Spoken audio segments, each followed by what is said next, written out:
Good morning, everyone, and welcome to today's Focus for Tuesday, March the 7th, 2023 at 11:48 a.m. Central Time.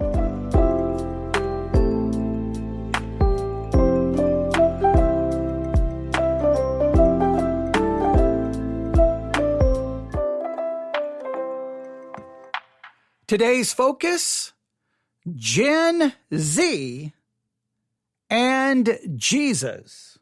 Today's focus is Generation Z and Jesus, and it will all make sense while we're talking about that in just a few minutes. If you're using the Sermons 2.0 app and you'll look at live broadcasts that are occurring right now as I'm talking, you'll notice that there is a church broadcasting called, what is it called?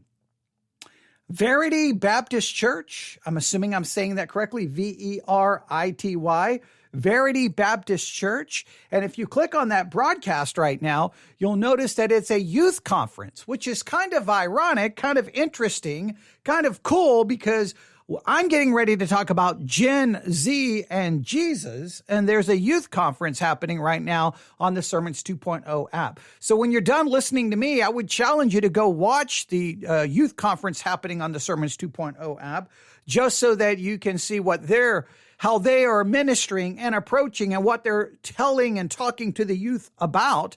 I'm definitely going to be looking at some of those broadcasts. We may even review one of them or two of them because I think it could be very interesting and it just fits perfectly. It wasn't planned this way. I just happened to go live at the very same time another church is going live. They are talking to the youth, and we're going to be talking about Generation Z and Jesus. And here's the reason I'm talking about it this morning is because I don't even know what time it was. It was early. I grabbed my iPad, going through different podcasts, when I heard this. On February 1st, the research group Barna released a study showing 77% of Generation Z is motivated by a desire to learn about Jesus in their lifetime. February 8th was the Wednesday when a spark lit at Asbury University. Now, that's all I heard. Now, I know they immediately mentioned Asbury University and the supposed revival that took place there. And I know people are talking about that revival spreading to college campuses and revival spreading across the United States of America. And I know there's a lot of talk and there's a lot of debate about the Asbury so-called revival. I've offered my own thoughts. I think there's a theological issue. Asbury University is founded on Wesleyan holiness movement. That's a major problem. Second, it seemed like most of the revival was just singing, maybe some people giving testimony. There were a lot of testimonies where there was a lady on Fox News claiming that limbs were growing back at Asbury. I mean, come on. There obviously no proof of that. But then when she tried to describe it, it was someone supposedly had a sprained ankle and then all of a sudden was better. Well, that's not limbs growing back. People saying God told them this or God told them that, extra biblical revelation. So I've had some serious theological issues. Not only that, we played audio that clearly it seems that this whole thing wasn't as spontaneous as it was made out to be. It sounds like there was a little bit of planning that went with it. And so we've had some criticisms, some cynicism towards the whole Asbury thing, but that hasn't stopped that. Over and over and over, articles, podcasts everywhere is like, a revival is happening. A revival is happening. And you can make your own decision. But when I heard this, it wasn't the Asbury thing that caught my attention. It was that first statistic. Let me go back and play it again. Listen carefully to the first statistic. On February 1st, the research group Barna released a study showing 77% of Generation Z is motivated by a desire to learn about Jesus in their life. 77% of Generation Z is motivated to learn about Jesus. Let me back this up one more time. Listen to this again. On February 1st, the research group Barna released a study showing 77% of Generation Z is motivated by a desire to learn about Jesus in their lifetime. February 8th was the Wednesday when a spark lit at Asbury University. Now, I have so many questions here. But let's do this. Let's first identify Generation Z. Generation Z as the youngest generation with adult members born between 1997 and 2013. Generation Z is those people born between 1997 and 2013. 1997 to 2013 is Gen Z. Do you feel when you look at the culture, when you look at our society, do you like, hey, 77% of that generation, they're motivated about learning about Jesus? I don't know. Maybe it's my own cynicism. Maybe I'm just too negative, but I don't know that. I am concerned about, like, I'm not saying I'm concerned. I don't know if I believe that. Let me state it that way. I don't know if I believe that study. I don't know. I know it's from Barna Research. I'm like, really? So this today, for your today's focus, I just want you to think about this statistic that 77% of Generation Z is motivated to learn about Jesus. Do you think that there is accuracy? Do you think that is true? Because on one hand, everyone keeps running around. We're kind of in a weird situation right now. If you think about where the church is, where the culture is. On one hand, everyone's running around. This is horrible. The culture is getting worse and worse and worse and worse and worse and worse and worse. And we're on the precipice of disaster and we're about to fall into the pit. And what are we going to do? And so a lot of people are running around, we got to get politics and we got to get Republicans elected and we need Donald Trump back or what. They're looking for a political solution, but they're looking for a political solution because they believe everything is getting worse and worse and worse. But on the other hand, we hear like revival is happening and, well, 77% of Gen Z is motivated to learn about Jesus. And I don't know. Which is it? Like, what do you think is really happening right now? If you were to try to describe the current state of culture and the church in 2023, do you think we're truly experiencing revival? Do you think revival is really, I am skeptical to say the least. I know I keep saying, I know I'm cynical. I know I'm skeptical. I know I can be negative. Now, and this is very important. What I feel is irrelevant, right? Because my feelings are irrelevant. I just, like, a lot of people keep saying Asbury, and I've seen a lot of emotion. I've seen, and I wish there would have been some people who went to Asbury with some device to record and just start asking some of the young people, forget the older people who went there because they were curious, but just the young people, the Gen Z, and just pull them aside and start saying, okay, so tell me about your religious or your spiritual life prior to Asbury, what has happened now, and then just start asking them basic theological questions. Now, I know what some are going to say. Well, all you care about is facts, and all you care about is theology, and all you care about is doctrine. But can there be true revival apart from a true growing in your understanding of God and Scripture? What is revival if all it is emotions, singing, supposed testimonies of things God is supposedly doing? Many of the claims clearly are not true. Clearly, limbs weren't growing back at Asbury. That's just ridiculous. I saw that clip on Fox News. I'm like, you're crazy. And then when they describe what they're talking about, it wasn't a limb growing back. Someone supposedly was miraculously healed with a sprained ankle. Come on. When you have all of this other stuff going on, it just makes me think, I don't know. I don't know what's happening. So I almost wish somebody would have went to Asbury and just started talking to these young people, extended interviews. Like, tell me, so what do you believe? What do you believe about the Trinity? What do you believe about salvation? What do you believe in fused righteousness, imputed righteousness? Like just some basic things. What do you believe about the nature of man? Do you believe we're born totally depraved, or do you? In other words, what are we identifying theologically? Obviously, they go to a school that's Wesleyan holiness. Do they hold to that kind of an idea of an entire sanctification that can occur after salvation, which basically makes you sinless? Like, I want to know where those people are theologically. But 77%. Well, I mean, what do you feel about that? I would love to get your thoughts today. You can email me, newsif@yahoo.com, newsif@yahoo.com. I'm going to throw out a couple of thoughts. This is not me being dogmatic. This is me just thinking out loud. All right? Number one, if it's true that 77% of Gen Z is curious and want to learn about Jesus, I don't believe it's going to happen inside the local church.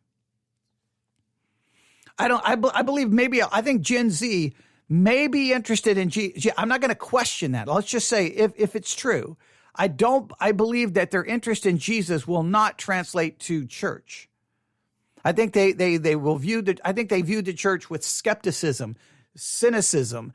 They're questioning the church. They doubt the church. I don't think they have a positive connection with church. Now, there'll be obviously some Gen Z who are raised in Christian homes, and they may connect their relationship to Christ and their interest in Christ with the church. But I believe a lot of this will happen outside of the church. It's going to happen via TikTok. It's going to happen via social media. It's going to happen via chat channels. It's going to happen via podcasts. It's going to happen via I don't believe it's going to be so much tied to the local church. That's my thought. I think that if the Gen Z is out there and they're curious about Jesus, I don't think they're going to look to the church for the answers. I think that whatever is happening will happen outside of the confines of a local institutionalized church. I really, that's my feelings. I could be wrong. I could be so very wrong. I could be so very wrong.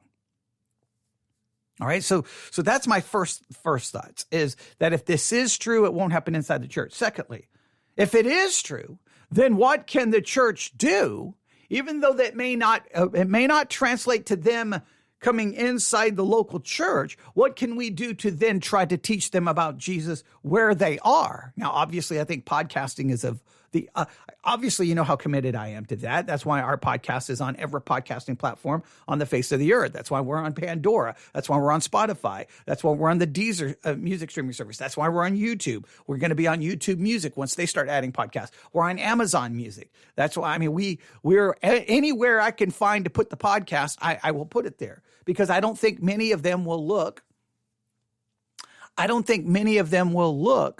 to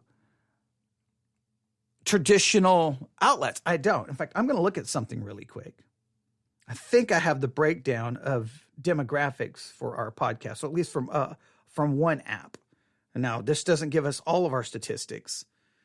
Let me look here. Here's statistics. All right, let's see here. What do I have here? No, I don't have. I thought I had it broken down by age. No, I know Apple Podcasts is obviously our number. I've got geolocation. Yeah, I don't have it broken down by, I was hoping I had it broken down by demographics. I think there's one podcast, there's two platforms I think that break it down by demographics. Like in other words, by age, that the people listening to your podcast from is this age to this age. Now I know the statistics aren't perfect, but I was curious to look. I think, I can't remember. I'll have to go through all the different places we get our analytics and our statistics to see. But I think number one, we'll just review these really quick, and I'll just add a couple of thoughts. Now I'm kind of curious to see how I could break this down so that I could determine which generation is listening to us more. But it would be interesting to see. I think Gen Z is up there, but I could be wrong. But let's do this. So number one, I think if this is true, that 77% of Gen Z is motivated to learn about Jesus. If that is true, I don't think it's going to happen in traditional circles. I think some churches will be successful in reaching a large number of Gen Z, but I think a lot of those kids will be kids raised in Christian homes and their parents are making them go to church. And so if there's a church that can kind of capture that, a lot of the Christian kids will want to go to that church. And then it will be interesting to see how much they're actually learning about Jesus, because I've seen lots of churches that may have lots of Gen Z or even younger, have that kind of, and I mean, Gen Z is from 97 to 2013, you got a wide range there. But Gen Z and the next generation, I think that there's some churches that seem really good at capturing maybe that younger demographic. But I think in many cases they capture them. And then when you look at what those churches are giving them, they capture the younger, because we saw this in the 1990s, right?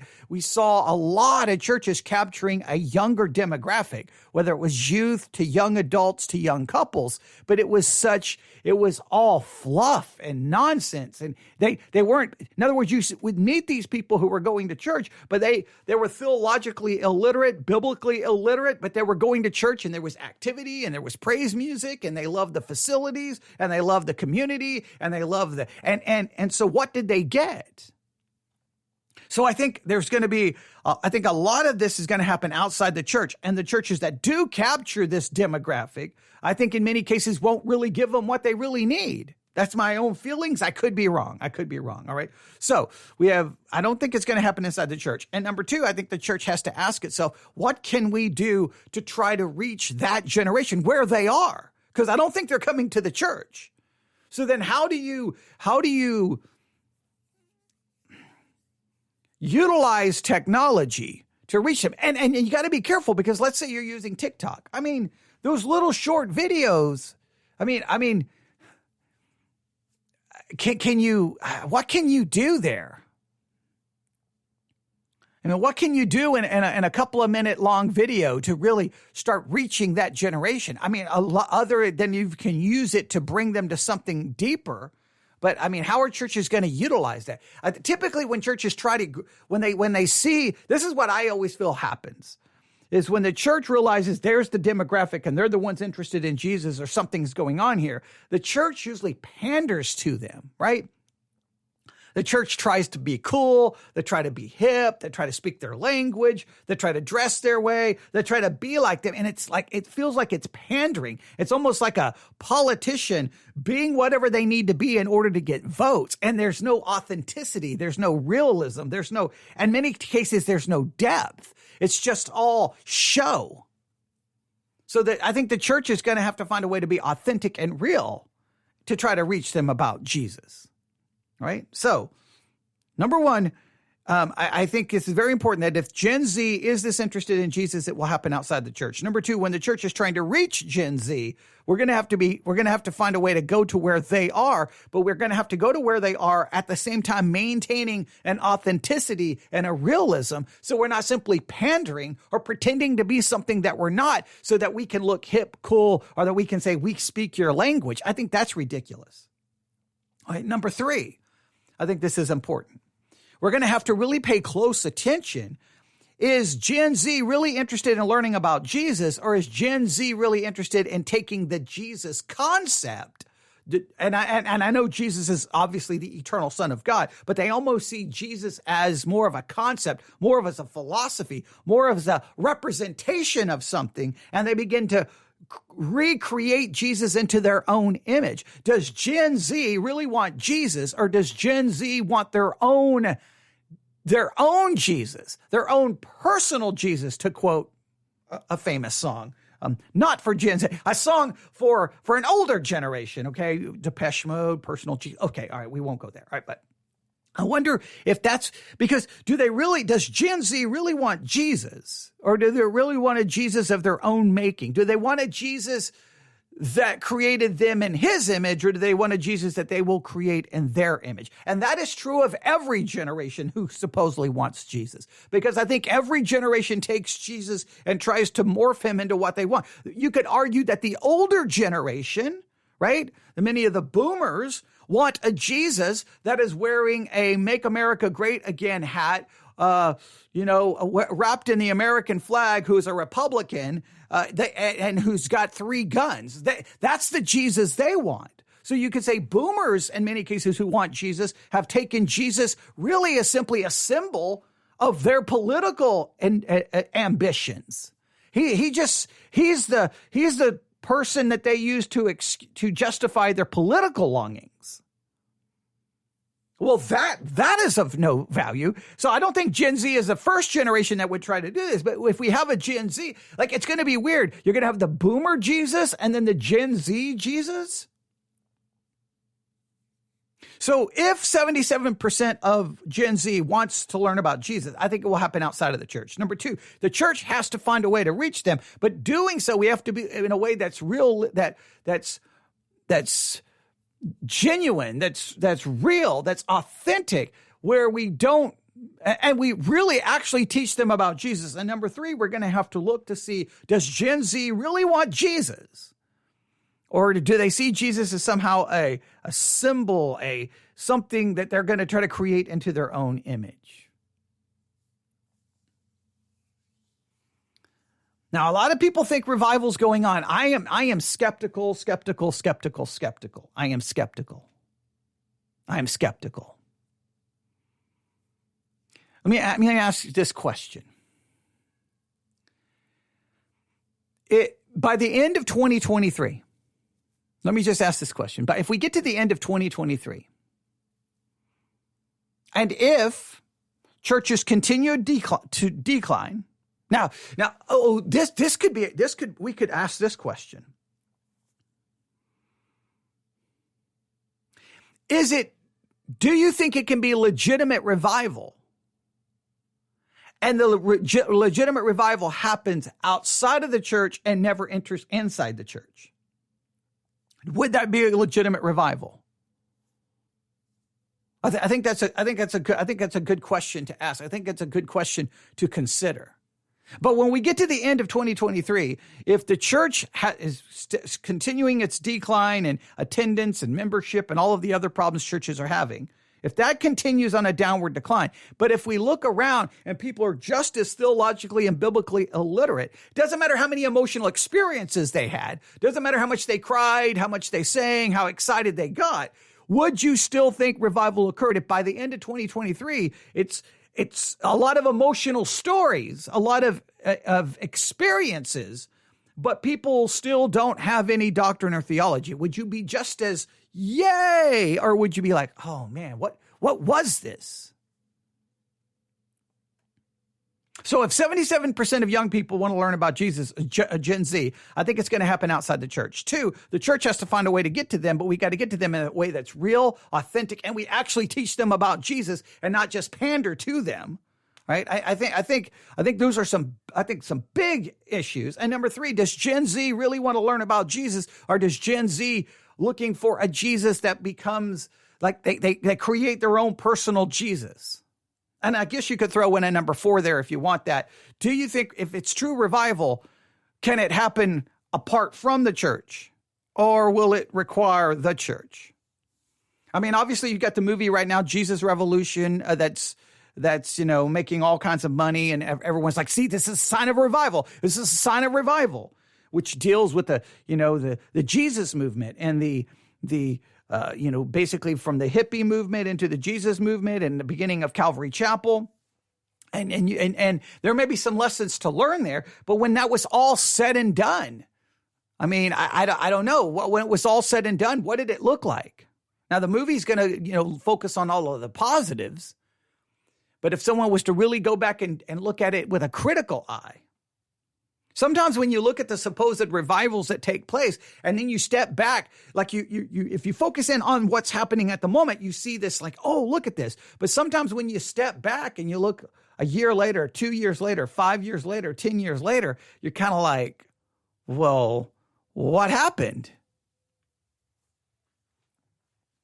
So, but when I heard this morning, I started thinking these thoughts. So I wanted to at least turn on the microphone for the Today's Focus podcast episode and at least give this to you for you to think about.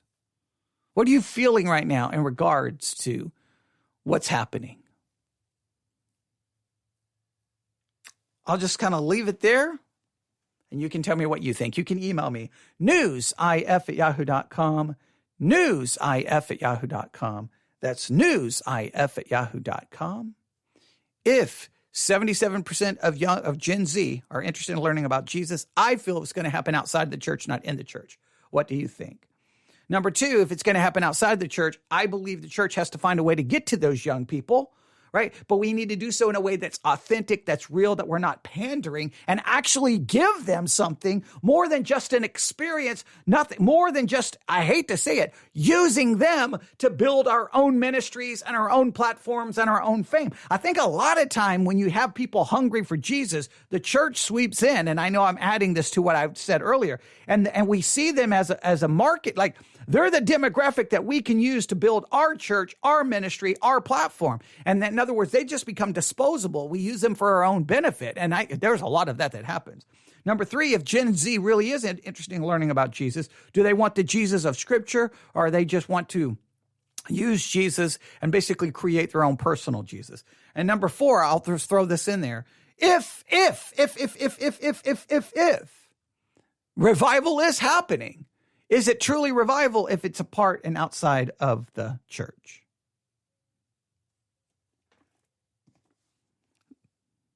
Today's focus is designed to give you something to focus on. I've given you a lot of things to focus on today. This is supposed to be only 15 minutes long. We're almost at 30. But I missed yesterday, so consider it yesterday and today. There you go. And I didn't do one on Sunday. So I should have done this 45 minutes, but there you go. newsif@yahoo.com. newsif@yahoo.com. That's newsif@yahoo.com. Can't wait to hear your thoughts and feedback on this. Oh, and the clip that I played from the beginning, because I can hear someone getting ready to email me right now, that's from Haven Today. The podcast is Haven Today. They've been doing a couple of episodes on revival. I doubt I agree with much of what they've said, but that is Haven Today. That is Revive Us Again, episode 3, The Key to Revival. I didn't make it very far. That's what you heard I played in this episode. That's all I've listened to. So I can't tell you good, bad, but I'm assuming they're going to go at it with a much more like, this is true revival and it's really happening. I don't think they're going to approach it much from a critical perspective, but you can give me your thoughts on all of this. newsif@yahoo.com. All right, thanks for listening. Everyone have a great day. We'll be doing some more live broadcasting throughout the day and hopefully throughout the evening. God bless.